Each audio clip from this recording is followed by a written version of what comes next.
क्या आ गए।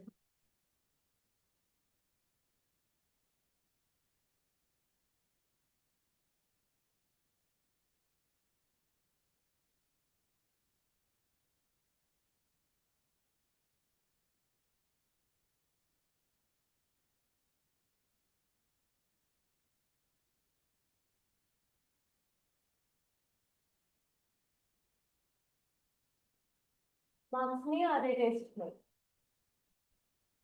अभी तक किसी भी टेस्ट में नहीं आए हैं मार्क्स। आगे बायो और डिफिकल्ट होती जानी है।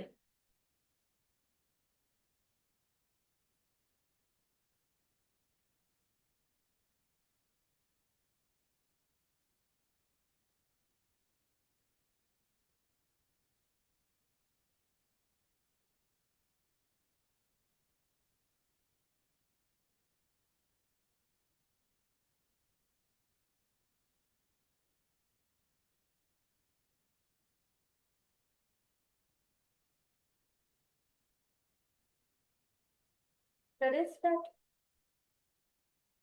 लास्ट टॉपिक हमने करा था एन्यूक्लियोइडी सेक्स क्रोमोसोम्स में, जिसमें हमने super female, super male, Klinefelter syndrome, Turner syndrome किया था। अब आज हम स्टार्ट कर रहे हैं aneuploidy of autosomes. Last topic में हमने करा था एन्यूक्लियोइडी कहाँ पर, सेक्स क्रोमोसोम्स में, मतलब एक्स क्रोमोसोम या वाई क्रोमोसोम। आज है एन्यूक्लियोइडी किसमें, ऑटोसोम्स में।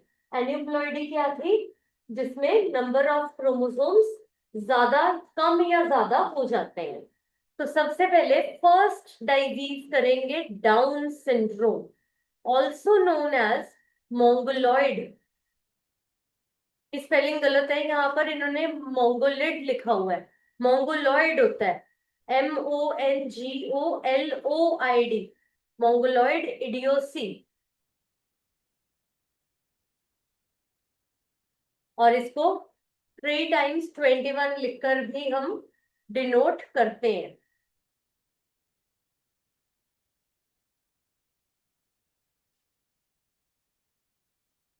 फर्स्ट पॉइंट नीट का है। डाउन सिंड्रोम को सबसे पहले किसने डिस्क्राइब करा था, लैंगडन डाउन ने डिस्क्राइब करा था 1866 में। तो ये नीट का पॉइंट है। It was first described bye Langdon down 1866। कैसा डिसऑर्डर है ये, कंजेनिटल डिसऑर्डर है ये। कंजेनिटल डिसऑर्डर कौन सा डिसऑर्डर होता है, हाँ, which is present at the time of birth. Birth के टाइम पर ही जो डिसऑर्डर प्रेजेंट होता है उस डिसऑर्डर को कंजेनिटल डिसऑर्डर बोलते हैं, with frequency of 1/700 life birth.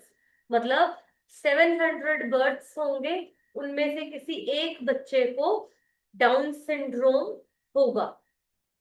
यहां पर हुआ क्या डाउन सिंड्रोम में, डाउन सिंड्रोम में ट्राइजोमी हुई है, किसकी, क्रोमोसोम नंबर 21 की। बहुत इंपॉर्टेंट पॉइंट है ये, डाउन सिंड्रोम में ट्राइजोमी हुई है क्रोमोसोम नंबर 21 की।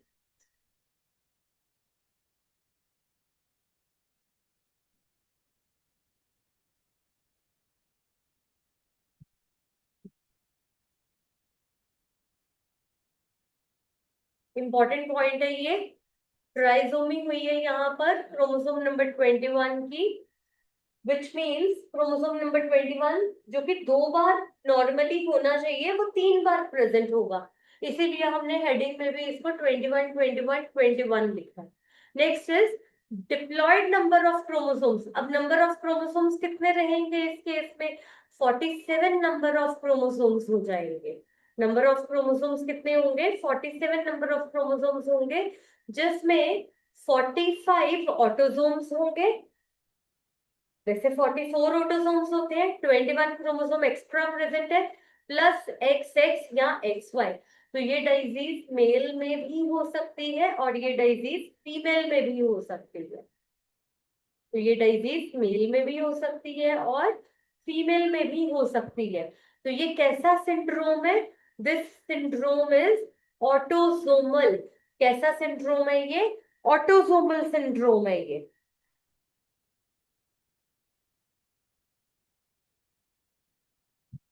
किन केसेस में होता है, होने के चांसेस होते हैं down syndrome? occurrence of this syndrome is higher in the mother of older age। अगर कोई बड़ी एज की मदर है, मतलब कोई बड़ी एज की लेडी है, जैसे 40+ है, 45 है, 50 है, या ये 40 क्रॉस करके जो एज की लेडी, अगर कोई लेडी कंसीव करती है, प्रेग्नेंट होती है, तो ऐसे केसेस में हायर चांसेस रहते हैं डाउन सिंड्रोम के होने के। क्यों? क्योंकि विद एज जो स्पिंडल फाइबर्स हैं वो वीक हो जाते हैं। तो जो 21st पेयर ऑफ क्रोमोसोम है, ये ऊ साइड में सेपरेट ही नहीं होता। जहां पर एक ऊ साइड में, मतलब एक ओवम में एक 21 क्रोमोसोम होना चाहिए था, वहां पर नॉन डिसजंक्शन हुई है, नॉन सेपरेशन हुई है। एक ओवम के पास दो 21 क्रोमोसोम प्रेजेंट है ड्यूरिंग फीटल लाइफ, तो वो फीटस में भी एज इट इज आगे पास ऑन हो गया।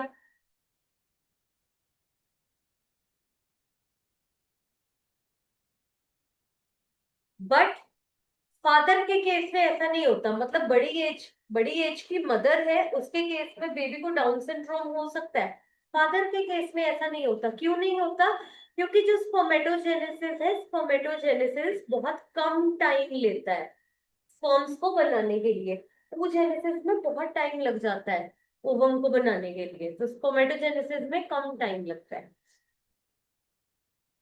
अब अगर किसी को डाउन सिंड्रोम हो गया है, अगर किसी को डाउन सिंड्रोम हो गया है, तो ऐसे ऑर्गेनिजम्स का लाइफ स्पैन कितना रहेगा? लाइफ स्पैन ऐसे ऑर्गेनिजम्स का जनरली शॉर्ट होता है, अराउंड 18 ईयर्स। तो 18 साल के बाद वो उस इंडिविजुअल की डेथ हो जाती है। सिम्टम्स क्या रहेंगे, कैसे पता चलेगा? हम डॉक्टर्स को क्लिनिकली देखकर ही पता चल जाता है कि इसको ये डाइजीज है। कैसे पता चलेगा? इसकी जो अपर आईलिड है वो फोल्डेड रहती है, अपर आईलिड उसकी फोल्डेड, मतलब जैसे हमारी नॉर्मल आईलिड है ना, अगर हम अपनी आईलिड को ऐसे करके घुमा लें, उसकी आईलिड में इतना गैप आता है, मतलब दिखाई देता है। फोल्डेड आईलिड रहती है, अपर आईलिड उसकी फोल्डेड रहती है। और इस कंडीशन को नीट की टर्म्स में इस कंडीशन को एपिकेंथस कंडीशन बोलते हैं। नीट के लिए टर्म हम यूज करते हैं एपिकेंथस कंडीशन।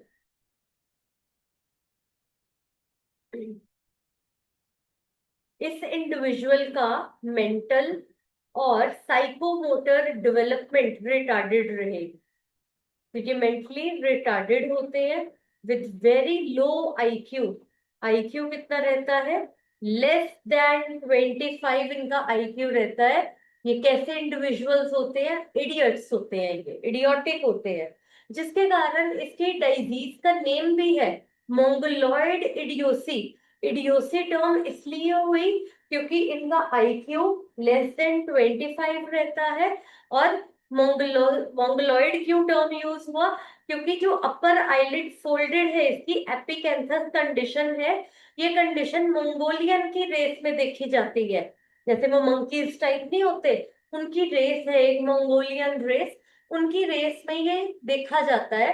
तो ये वैसे अपेयर होते हैं, इसलिए इसको मोंगोलॉइड इडियोसी कहा जाता है।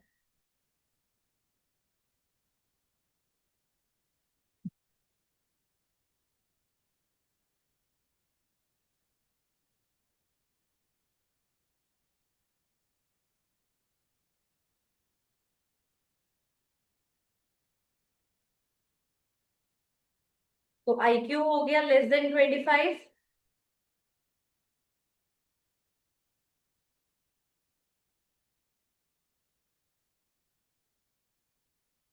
अब ये कैसे इंडिविजुअल्स होंगे? इनकी हाइट भी ज्यादा नहीं होगी। ये कैसे इंडिविजुअल्स होंगे? शॉर्ट स्टैचर्ड। कैसे इंडिविजुअल्स होंगे ये? शॉर्ट स्टैचर्ड इंडिविजुअल्स होंगे, इनकी हाइट भी ज्यादा नहीं होगी।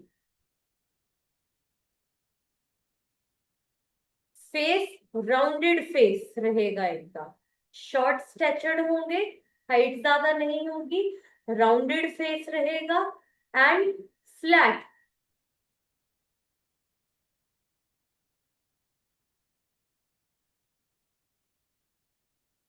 माउथ ओपन रहता है ऐसे इंडिविजुअल्स का, टंग फरोड, फरोड टंग, फरोड टंग कैसी, स्नेक के जैसी, जैसे स्नेक अपनी टंग बाहर निकालता है तो ऐसे दो टंग्स उसकी अपीयर होती है ना बीच में गैप, ऐसी इनकी भी फरोड टंग होती है।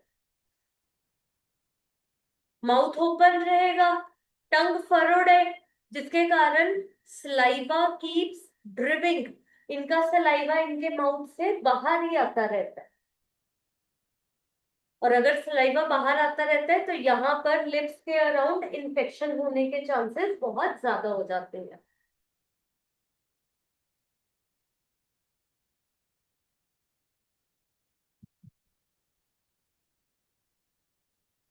साइमियन crease is prominent in the middle of the palm।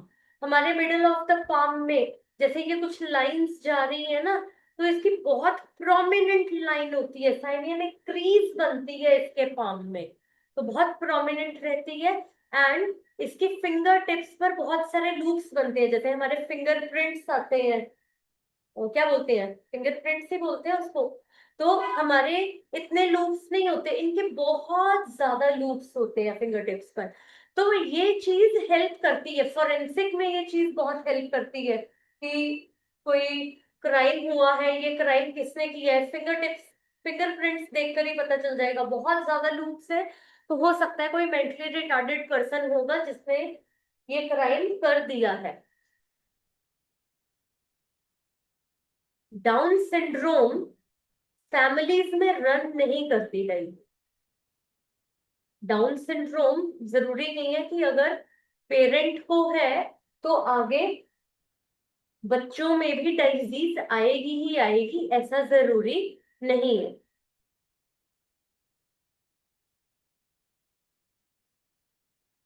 अब कभी कभी क्या होता है, देखो ये वाला जो हमने डाउन सिंड्रोम पढ़ा था, नेक्स्ट नीट वालों के लिए अभी जो मैं बता रही हूँ, ये वाला जो अभी हमने डाउन सिंड्रोम पढ़ा था, इसमें हमने पढ़ा कि ट्राइसोमी हो जाती है 21st क्रोमोसोम की, 321 क्रोमोसोम प्रेजेंट है। अब नीट वालों के लिए ग्रीन से मार्क कर रही हूँ। कभी कभी क्या होता है, जहां पर 14th क्रोमोसोम आना था, 14th क्रोमोसोम की जगह भी 21st क्रोमोसोम ही आ गया। मतलब जो 21st क्रोमोसोम है, अपनी तो दो कॉपीज उसकी है ही है, 21st क्रोमोसोम की अपनी दो कॉपीज तो है ही है। जैसे एक ये क्रोमोसोम, एक ये क्रोमोसोम, ये क्रोमोसोम नंबर 21, ये उसका होमोलोगस क्रोमोसोम, ये भी क्रोमोसोम नंबर 21। आगे ऊपर कहीं ये क्रोमोसोम है 14th क्रोमोसोम, ये 14th क्रोमोसोम है, बट इसके साथ 14th क्रोमोसोम होना चाहिए, इसके साथ कौन सा क्रोमोसोम आ गया, 21st क्रोमोसोम आ गया। ये खुद तो 14th क्रोमोसोम है, बट इसके साथ होमोलोगस में 14th क्रोमोसोम होना चाहिए, बट इसके साथ 21st क्रोमोसोम हो गया।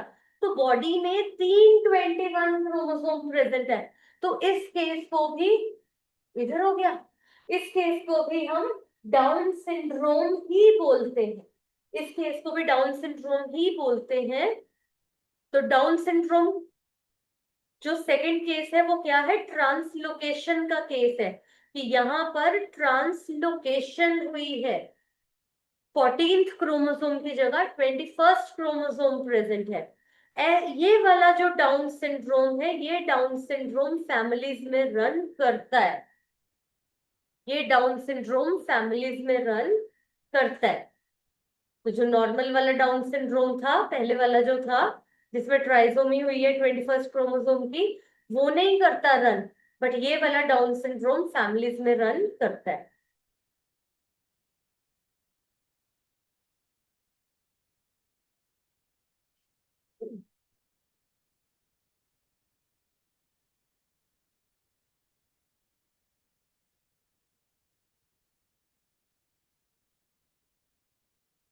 तो ऐसे डाउन सिंड्रोम को फिर हम फैमिलियल डाउन सिंड्रोम बोल देते हैं। इस डाउन सिंड्रोम को फैमिलियल डाउन सिंड्रोम भी कह देते हैं।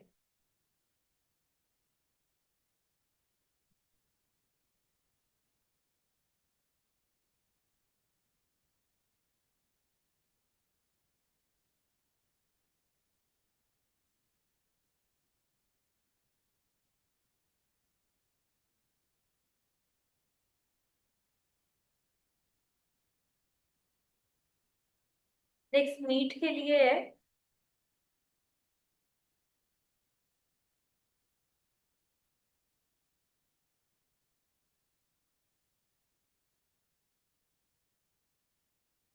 नहीं आ रहा है, ये यहाँ पर उधर ही है। तो नीट के लिए one of the cause of neuronal degeneration in Alzheimer disease. कुछ लोगों को एल्जाइमर डिजीज हो जाती है। एल्जाइमर डिजीज में क्या हो रहा है, उनकी नर्व्स में डीजेनरेशन हो जाती है।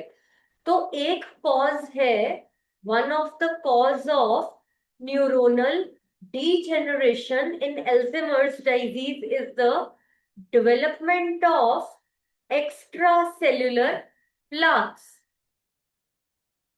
प्लाक डिपॉजिट हो जाता है ना, जैसे हमारे टीथ के ऊपर प्लाक डिपॉजिट हो गया, वो येलो कलर के हो गए। हमारी आर्टरीज के अंदर कोलेस्ट्रॉल डिपॉजिट हो गया, जिसके कारण ब्लड फ्लो में हिंड्रेंस हो रही है। इसी तरह से नर्व्स के ऊपर, न्यूरॉन्स के ऊपर एक प्लाक डिपॉजिट हो जाती है। ये कौन सी प्लाक है? Beta amyloid protein. हमारे नर्व्स के ऊपर बीटा अमाइलॉइड प्रोटीन डिपॉजिट हो गया है, जिसने न्यूरोनल डीजेनरेशन कॉज कर दी है, हमारे नर्व्स को डीजेनरेट कर दिया है। तो ये एक एक्स्ट्रा सेल्यूलर प्लाक है, वन ऑफ द कॉज है न्यूरोनल डीजेनरेशन का एल्जाइमर डिजीज में। जैसे जैसे एज बढ़ती जाती है, एल्जाइमर डिजीज होने के चांसेस भी बढ़ जाते हैं, क्योंकि इसमें हमारे नर्व्स की डीजेनरेशन हो जाती है। और इस प्रोटीन को बनाने के लिए जो जीन प्रेजेंट है, gene of this precursor protein, जो जीन प्रेजेंट है इस प्रोटीन को बनाने के लिए, वो जीन प्रेजेंट होता है क्रोमोसोम नंबर 21 पे। वो जीन कहाँ प्रेजेंट है? बीटा अमाइलॉइड प्रोटीन जितना ज्यादा बॉडी में बनेगा, उतने ज्यादा चांसेस है अल्जाइमर होने के। और ये जीन कहाँ प्रेजेंट है? क्रोमोसोम नंबर 21 पे प्रेजेंट है। इसीलिए जिन इंडिविजुअल्स के पास एक्स्ट्रा क्रोमोसोम होता है 21, मतलब जिनको डाउन सिंड्रोम हुई हुई है, इनमें डिमेंशिया जैसे सिम्टम्स डेवलप हो जाते हैं। डिमेंशिया मतलब भूल जाना, चीजों को भूल जाना। अल्जाइमर में भी यही होता है, चीजों को भूल जाते हैं। तो इनमें डिमेंशिया के सिम्टम्स अराइज हो जाते हैं, देखने को मिलते हैं, जो कि अल्जाइमर डिजीज का सिम्टम है at an early age. Clear?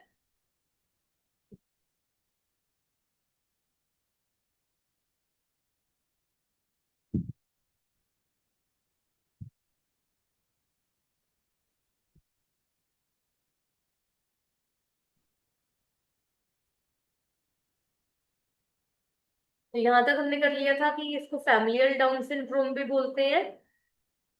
Next is, तो ये हो गया हमारा down syndrome done. Next syndrome is Edward syndrome. Edward syndrome, इसमें क्या हुआ है? एडवर्ड सिंड्रोम को हम कैसे रिप्रेजेंट कर रहे हैं? 3 × 18 लिख के, विच मीन्स यहाँ पर ट्राइसोमी हुई है 18th क्रोमोसोम की। तो एडवर्ड सिंड्रोम में ट्राइसोमी हुई क्रोमोसोम नंबर 18 की। अगेन क्रोमोसोम नंबर कितना रहेगा? 47। 47 क्रोमोसोम नंबर इसके पास होंगे। अब इंडिविजुअल मेल भी हो सकता है, इंडिविजुअल फीमेल भी हो सकता है। तो इसका मतलब ये कौन सी डाइजीज है? ये ऑटोसोमल डाइजीज है। और इस डाइजीज में इंडिविजुअल की किडनी, हार्ट और फिंगर डिफॉर्म होती है।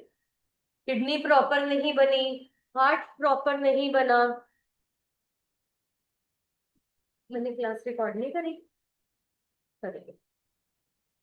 किडनी प्रॉपर नहीं बनी, हार्ट प्रॉपर नहीं बना, उसकी फिंगर्स प्रॉपर नहीं बनी। अगेन लाइफ स्पैन इनका भी शॉर्ट ही रहेगा, अराउंड 6 मंथ्स।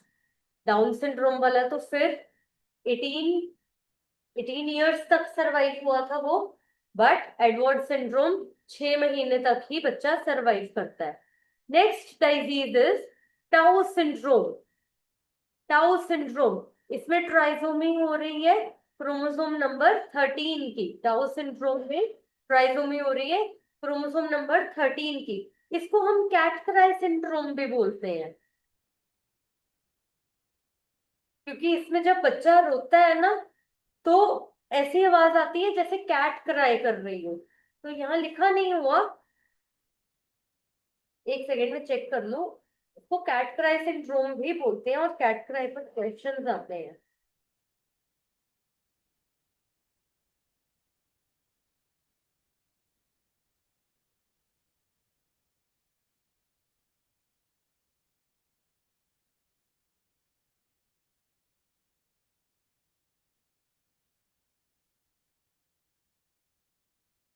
हाइड्रोजन सिंड्रोम नहीं, वो क्राइडो चैट सिंड्रोम है। ठीक है। टाउ सिंड्रोम, टाउ सिंड्रोम में क्या हो रहा है? टाउ सिंड्रोम में ट्राइसोमी हो रही है क्रोमोसोम नंबर 13 की। यहाँ पर क्रोमोसोम नंबर 13 की ट्राइसोमी हो गई। अगेन 47 नंबर ऑफ क्रोमोसोम्स रहेंगे। ऑटोसोमल डाइजीज है, तो इंडिविजुअल ये डाइजीज मेल्स को भी हो सकती है, फीमेल को भी हो सकती है। लाइफ स्पैन बहुत शॉर्ट है, अराउंड 3 मंथ्स। तो 3 मंथ्स का बेबी बस 3 मंथ्स तक ही सरवाइव करता है, उसके बाद नहीं सरवाइव कर पाता वो। यहाँ पर मालफॉर्मेशन, कैसी कैसी मालफॉर्मेशन हो रही हैं? जैसे ऊपर एडवर्ड सिंड्रोम में किडनी, हार्ट, फिंगर डिफॉर्म हुए थे। टाउ सिंड्रोम में क्या क्या मालफॉर्मेशन हो रही है? Hair lip. हेयर लिप का मतलब जैसे हमारा प्रॉपर लिप बना हुआ है ना, यहाँ लिप के बीच में गैप होगा। हाफ लिप ये इधर, हाफ लिप इधर, बीच में गैप। तो सर्जिकली दोनों लिप्स को ज्वाइन करना पड़ता है, बहुत सारे लोगों का हुआ होता है। इसको बोलते हैं हेयर लिप। क्लेफ्ट पैलेट, टंग के ऊपर टच करो, वो हार्ड पैलेट है।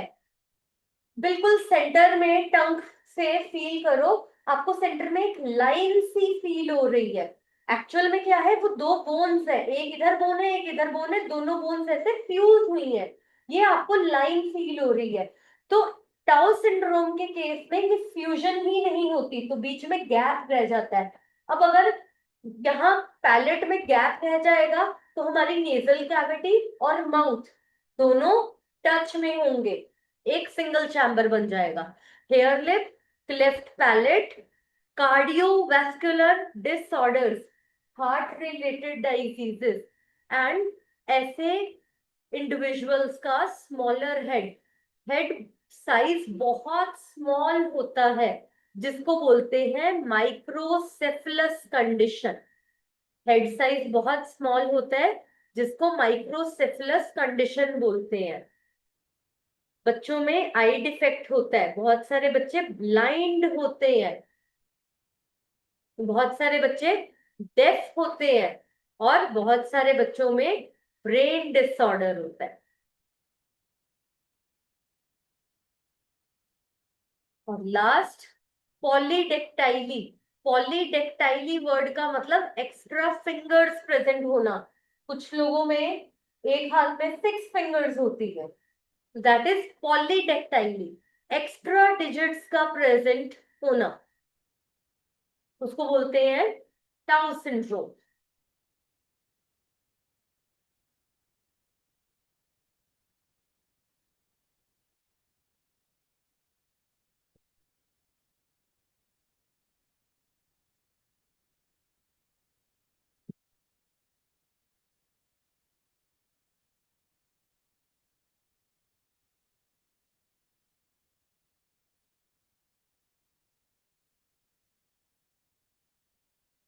अब आ गई बार बॉडी।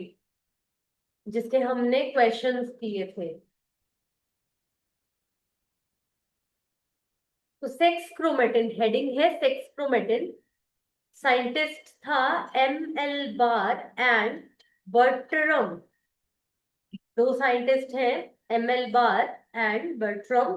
1940 में इन्होंने एक डार्कली स्टेन्ड बॉडी को ऑब्जर्व किया था।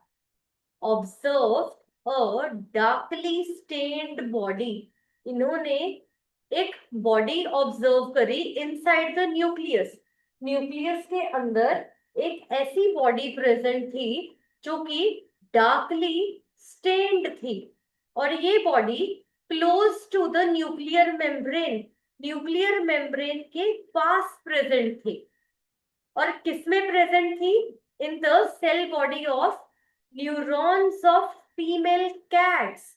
इन्होंने फीमेल कैट्स में इस डार्कली स्टेन्ड बॉडी को ऑब्जर्व करा था।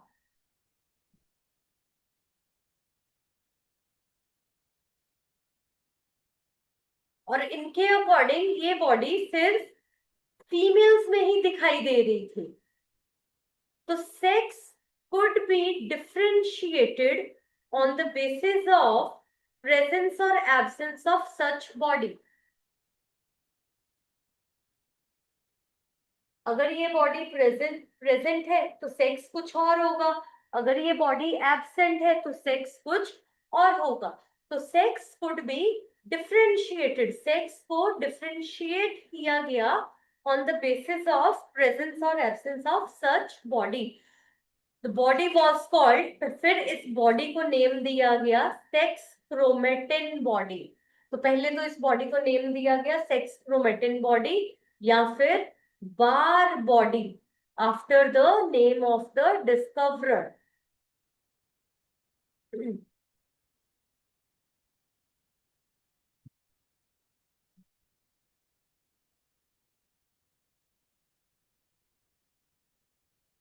लेटर ऑन बाद में साइंटिस्ट ने देखा कि ये बॉडी कहाँ दिखाई दे रही है? इंटरफेस न्यूक्लियाई में दिखाई दे रही है of many cells of mammals. Mammals का न्यूक्लियाई जब इंटरफेस स्टेट में जाता है तो उस केस में भी ये बॉडी दिखाई देती है। इंटरफेस में क्या होता है?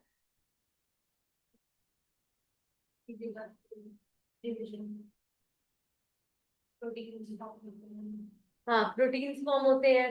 इंटरफेस एक था हमारे पास एस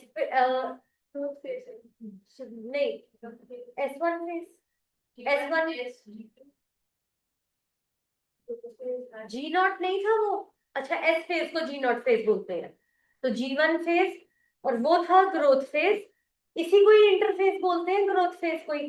तो यहाँ पर क्या हो रहा है? यहाँ पर मल्टीप्लीकेशन, रेप्लिकेशन हो जाती है डीएनए की, क्योंकि डीएनए की रेप्लिकेशन हो रही है, जिसके कारण इंटरफेस में हमें बार बॉडी दिखाई देती है।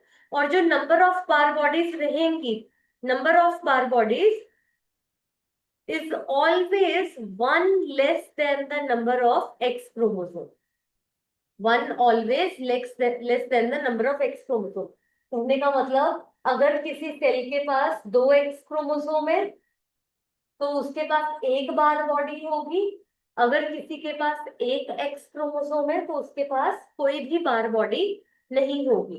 तो बार बॉडी कैसी दिखाई देती है? ये देखो, ये मल्टी लोब्यूलर न्यूक्लियस है, और उसके अराउंड बाहर ये ड्रम स्टिक बनी हुई है। This drum stick is known as Barr body. Diagram बनाना है बार बॉडी का। और ये न्यूक्लियस बनाया इन्होंने, ये सेल नहीं बनाया हुआ। This is nucleus. ये इसके बाहर सेल है।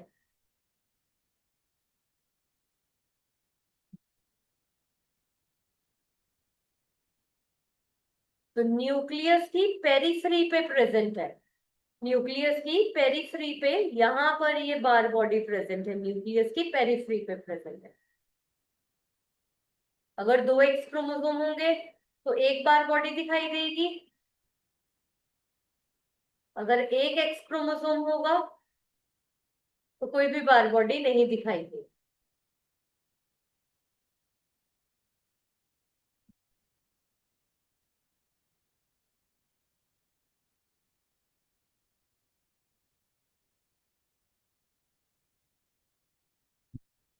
तो फीमेल्स में कितनी बार बॉडीज रहती है? Number of bar bodies in females, क्योंकि दो एक्स क्रोमोसोम है और बार बॉडी एक कम होती है, तो 2 - 1 1। मेल्स में कितनी बार बॉडीज रहेंगी? एक एक्स क्रोमोसोम है, 1 - 1 0। तो एमनियोसेंटेसिस में जो एमनियोटिक सेल्स जो फीटल सेल्स बाहर निकाले जाते हैं, अगर उन सेल्स में बार बॉडी प्रेजेंट है दैट मीन्स वो फीमेल है, अगर बार बॉडी एब्सेंट है दैट मीन्स वो मेल है। क्लियर हो गया इतना?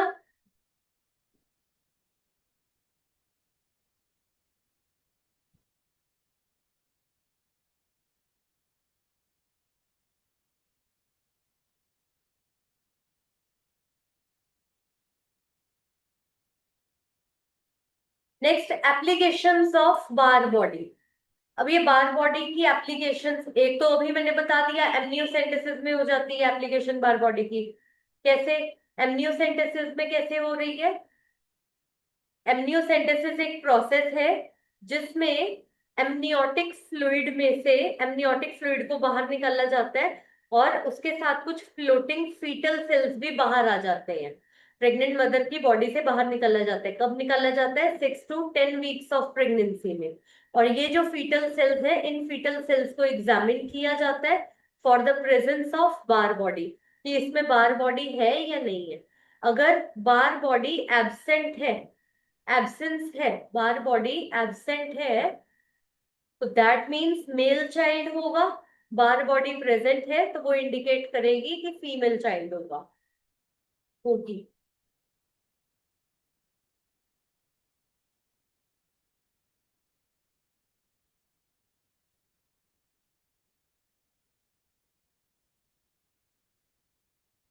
नेक्स्ट इज फोरेंसिक डिपार्टमेंट में भी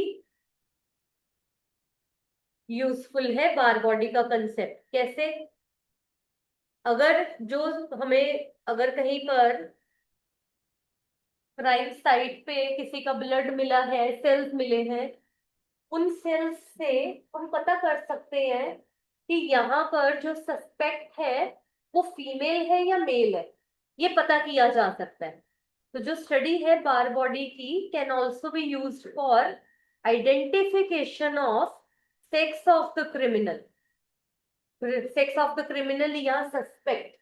तो सस्पेक्ट या क्रिमिनल का सेक्स पता चल जाता है कि वो मेल है या फीमेल है on the basis of their blood cells. Blood cells में भी कौन से सेल्स होंगे? न्यूट्रोफिल्स होंगे, या फिर उसके हेयर मिल जाए, हेयर रूट सेल से भी पता चल जाता है।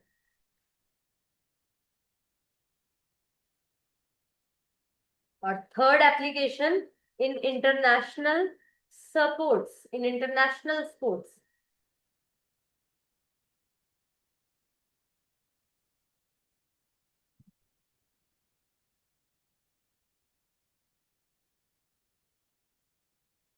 कभी कभी क्या होता है, कुछ एथलीट्स झूठ बोलकर पार्टिसिपेट कर लेते हैं। जैसे कोई फीमेल है, अपना वो हेयर कट वगैरह करवा के आ जाती है, बिल्कुल बॉय वाली लुक में आ जाती है, तो अब ऐसा दिखाती है कि मैं बॉय हूँ, और बॉय वाले उसमें स्पोर्ट्स एक्टिविटीज में पार्टिसिपेट कर लेती है। या कोई बॉय है, वो फीमेल वाले में पार्टिसिपेट कर लेता है। तो ऐसे केसेस में इनके हेल्थ टेस्ट होते हैं। चीक एपिथेलियम से सेल्स लिए जाते हैं या फिर इनके हेयर रूट सेल्स लिए जाते हैं, जिसमें बार बॉडी को टेस्ट किया जाता है और यहाँ से ये एथलीट्स का सेक्स आइडेंटिफाई करते हैं कि कहीं कोई झूठ तो नहीं बोल रहा।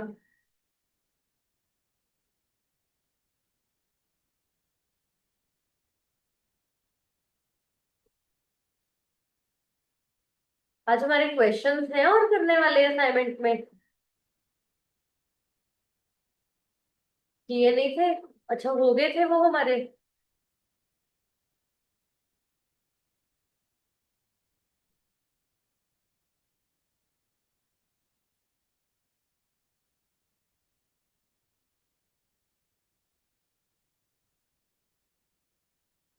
Done. Next topic is Mendelian inheritance. Mendel ने कैसे अपनी इनहेरिटेंस समझाई है? मेंडेलियन इनहेरिटेंस, तो सबसे पहले हेडिंग डालेंगे मेंडेलियन इनहेरिटेंस में, मेंडेलियन ट्रेट्स।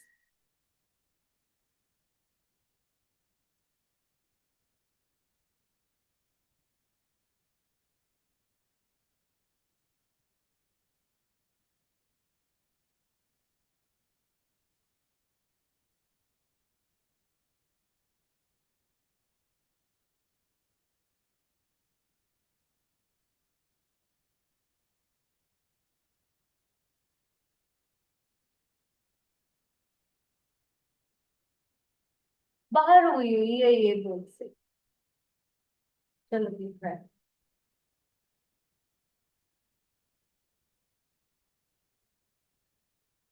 तो पहले मेंडेलियन ट्रेट्स में, अब मेंडेलियन ने जो अपने ट्रेट्स दिए थे उसने कहा था कि दो तरह के ट्रेट्स हो सकते हैं, या तो ऑटोसोमल हो सकते हैं या सेक्स क्रोमोसोमल हो सकते हैं। जैसे ऊपर हमने एन्यूप्लॉइडी पढ़ा, हमने ऑटोसोमल एन्यूप्लॉइडी भी पढ़ा और हमने सेक्स एन्यूप्लॉइडी भी पढ़ा। इसी तरह से मेंडेलियन ट्रेट्स भी ऑटोसोमल भी हो सकता है और सेक्स क्रोमोसोमल भी हो सकता है। स्टार्ट करेंगे हम ऑटोसोमल ट्रेट्स के साथ। ऑटोसोमल ट्रेट्स दो तरह के होते हैं।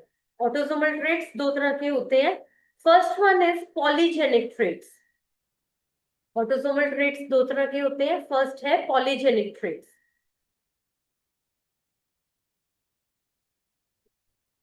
ये वो वाले ट्रेट्स हैं, वो वाले करेक्टर्स हैं which are governed by several genes. बहुत सारे जीन्स मिलकर एक ट्रेट दिखा रहे हैं। फॉर एग्जाम्पल हमारा स्किन कलर, बहुत सारे जीन्स मिलकर एक ट्रेट देते हैं ना, दैट इज पॉलीजेनिक ट्रेट। तो वो वाले ट्रेट्स जिसमें मल्टीपल जीन्स की इन्वॉल्वमेंट है, वो वाले ट्रेट्स जिनमें मल्टीपल जीन्स की इन्वॉल्वमेंट है। For example IQ, skin colour, hair colour, height, wheat kernel etcetera.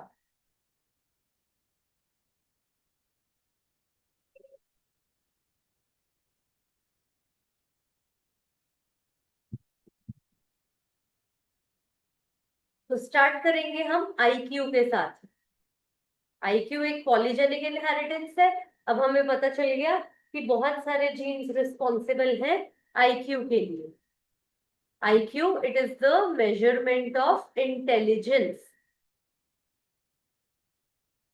IQ में हम किसी की इंटेलिजेंस को मेजर करते हैं।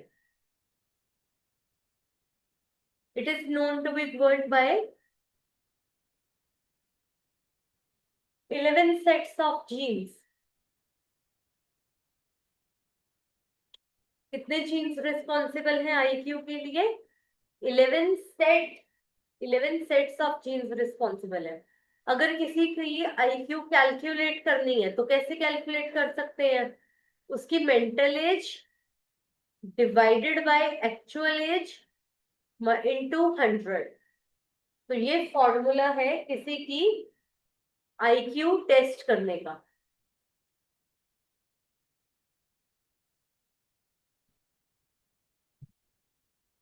और मेंटल एज कैसे पता चलती है? डिफरेंट साइकोलॉजिकल टेस्ट्स के थ्रू मेंटल एज पता चलती है।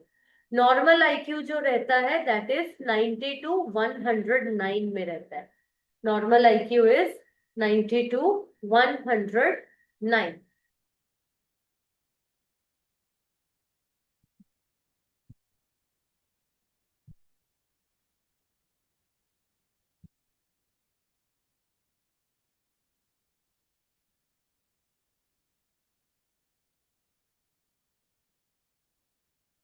कर लिया आईक्यू नोट सारा?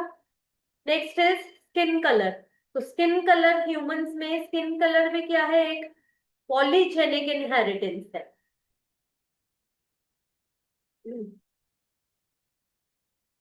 तो skin colour in human. NEET के लिए साइंटिस्ट का नेम नीट के लिए करना है, वैसे नहीं करना। Davenport studied polygenic inheritance of skin colour in human. तो डेवेनपोर्ट में ह्यूमन में स्किन कलर को स्टडी किया था। अकॉर्डिंग टू हिम, और ये सबके लिए according to him,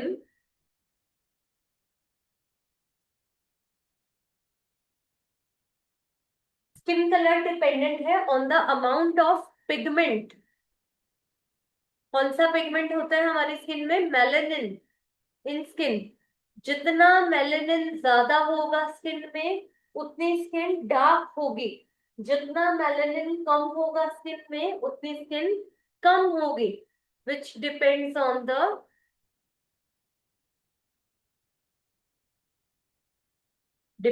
amount of genes. एक तो ये डिपेंड करता है कि हमारे, क्योंकि पॉलीजेनिक ट्रेट है, जितने ज्यादा जीन्स होंगे उतना ज्यादा मेलानिन होगा, मतलब जितने ज्यादा डोमिनेंट जीन्स होंगे। और सेकंड फैक्टर है सनलाइट। अब स्किन कलर के लिए 3 to 7 जीन्स रिस्पॉन्सिबल है, जो कि क्रोमोसोम्स की डिफरेंट लोकाई, अलग अलग पोजिशंस पर प्रेजेंट है। एटलीस्ट जिनमें से एटलीस्ट 3 जीन्स को हम स्टडी करते हैं, जिनकी एग्जांपल हम लेते हैं gene A, gene B and gene C. तो ये साइंटिस्ट का नेम अगेन नीट वालों के लिए, कर्ल स्टेम ने यूज करी थी A B and C mechanism skin colour को आइडेंटिफाई करने के लिए। और इन एलील्स का, अगर अगर तीनों ही डोमिनेंट प्रेजेंट हो, capital A, capital B, capital C, अगर तीनों ही डोमिनेंट है, तो इनका फिर क्यूमुलेटिव इफेक्ट आता है मेलानिन पर। जितने ज्यादा नंबर ऑफ डोमिनेंट एलील्स, उतना ही स्किन कलर डार्क हो जाएगा।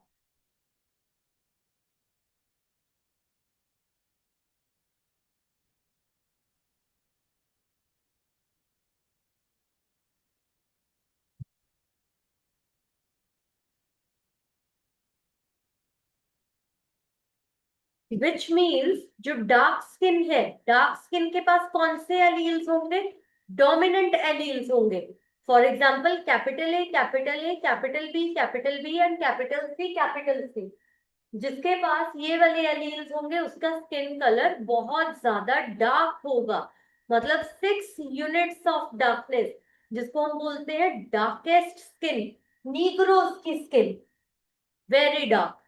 और अगर किसी के पास capital A small A, capital B small B, capital C small C, या फिर capital A, capital A, capital B small C, या फिर ऐसे बीच में कुछ जीन्स कैपिटल, कुछ एलील्स स्मॉल, तो इनको बोलते हैं कि इनके पास 3 यूनिट्स ऑफ डार्कनेस आई है। 3 यूनिट्स ऑफ डार्कनेस का मतलब इंटरमीडिएट स्किन, इंडियंस की स्किन। एंड और अगर किसी के पास रिसेसिव एलील्स हैं, small A, small A, small B, small B, small C, तो ऐसे केसेस में नो डार्कनेस। और ये कौन सी स्किन है? लाइटेस्ट स्किन है ये। This is the lightest skin,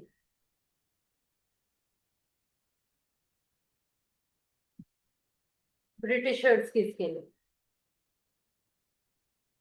और अगर हम इसका ग्राफ प्लॉट करें तो हमारे पास बेल शेप्ड कर्व बन के आता है।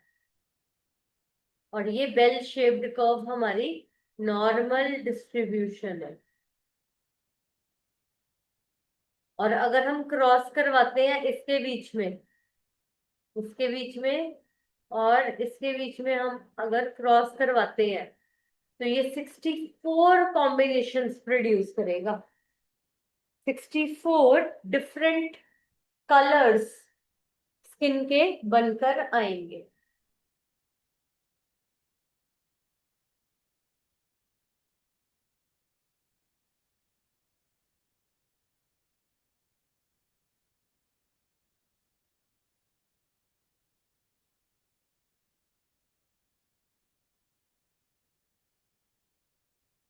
उसके बाद ये ग्राफ बना लो, बाकी कल करेंगे। अब ग्राफ में देखो जो फर्स्ट बनाया है, ग्राफ में जो सबसे पहले बनाया है, दिस इज 6/64। 6/64 का मतलब लाइटेस्ट स्किन।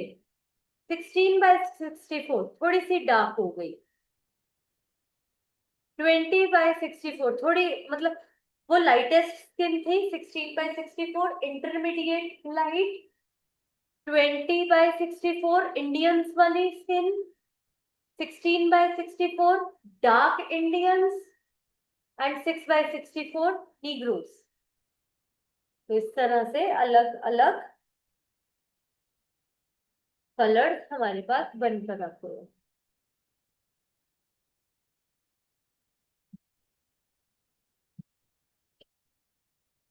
चलो बाकी कल करेंगे।